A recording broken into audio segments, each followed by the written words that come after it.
Alors bonjour, mon nom est Michel Blain. Je suis instructeur de tir, je suis aussi instructeur pour le cours Loi 9 et pour le cours Sismaphore. Aujourd'hui, je vais vous parler d'une chose qui est souvent inconnue. Les gens ne savent pas de quoi on parle quand on parle d'un PPA, permis de possession et acquisition. Cette petite carte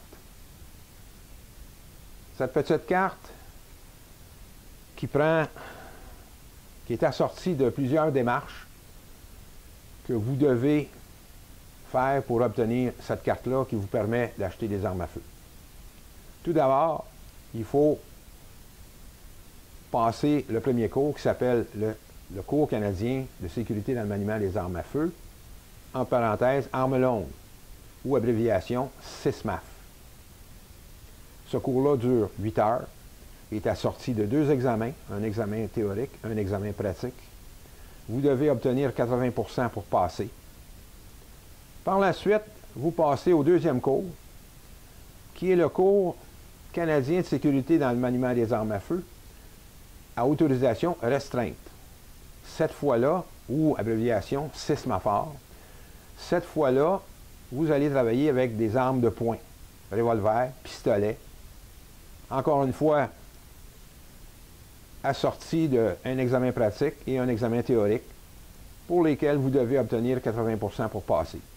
Les deux cours se font chacun sur une journée complète, entre 8 et 9 heures que ça dure. Alors, vous devez être attentif parce qu'il y a beaucoup de matériel qui est couvert.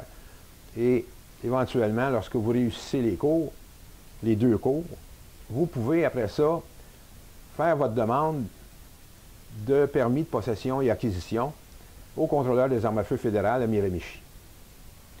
Ici au Québec, on a une étape de plus. Il faut utiliser ce formulaire qu'on appelle le dépôt en personne. Remplir ce formulaire-là avec vos informations et vous présenter dans un poste de police avec une pièce d'identité, passeport, permis de conduire.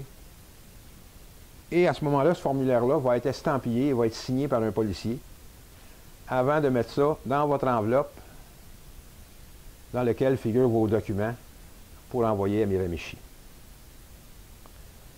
Une fois rendu à Miramichi, ces gens-là vont prendre le temps d'appeler vos deux répondants que vous avez mentionnés sur votre formulaire. Ils vont possiblement appeler votre conjointe. Ça se peut qu'ils appellent aussi votre employeur. Ils veulent savoir qui vous êtes. Ils veulent savoir quelle sorte de mœurs vous avez. Est-ce que vous êtes quelqu'un qui a déjà eu des antécédents de violence conjugale ou tout simplement en société que vous êtes quelqu'un d'impulsif et de violent. Alors, on veut savoir à qui on a affaire. Et une fois ces enquêtes-là terminées, c'est transféré au contrôleur des armes à feu du Québec qui continue l'enquête et au bout de la ligne, qui vont vous faire parvenir votre permis de possession et acquisition. Temps écoulé entre le moment où vous faites votre demande et le moment où vous allez recevoir votre petite carte, facilement entre 4 et 6 mois. OK? Alors, soyez patient. C'est comme ça que ça fonctionne. Au Québec, maintenant, quand vous voulez devenir un possesseur légal d'armes de poing, vous devez suivre un autre cours. Le cours s'appelle cours de Loi 9. Le cours de Loi 9, il y a une partie théorique et il y a une partie pratique où on vous fait tirer sur un champ de tir à balles réelles et on vous regarde manipuler l'arme à feu si vous êtes sécuritaire. Alors, si tout se passe bien, vous réussissez votre cours, vous devenez membre d'un club de tir et à partir de ce moment-là, vous pouvez aller chez un marchand acheter une arme de poing. Lorsque vous achetez une arme de poing, vous allez payer l'arme de poing. Le commerçant va inscrire les informations et va faire parvenir ça à la GRC. Vous ne partez pas avec l'arme de poing à ce moment-là.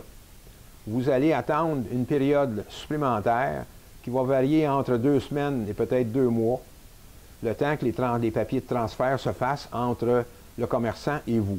Vous allez recevoir chez vous un papier de transfert qui va certifier maintenant que l'arme que vous avez achetée, elle vous appartient, vous pouvez aller la chercher chez le marchand.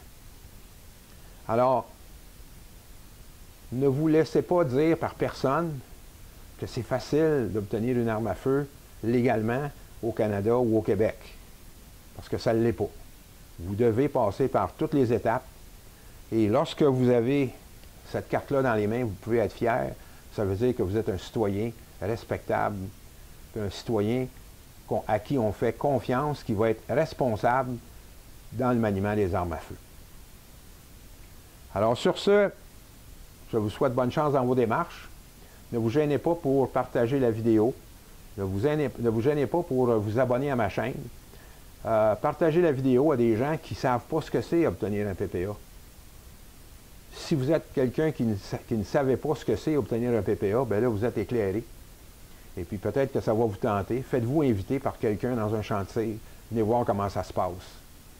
Je vais faire d'autres vidéos pour vous rendre ça un petit peu plus convivial, pour voir comment ça se passe dans un champ de tir, quelles mesures de sécurité on respecte.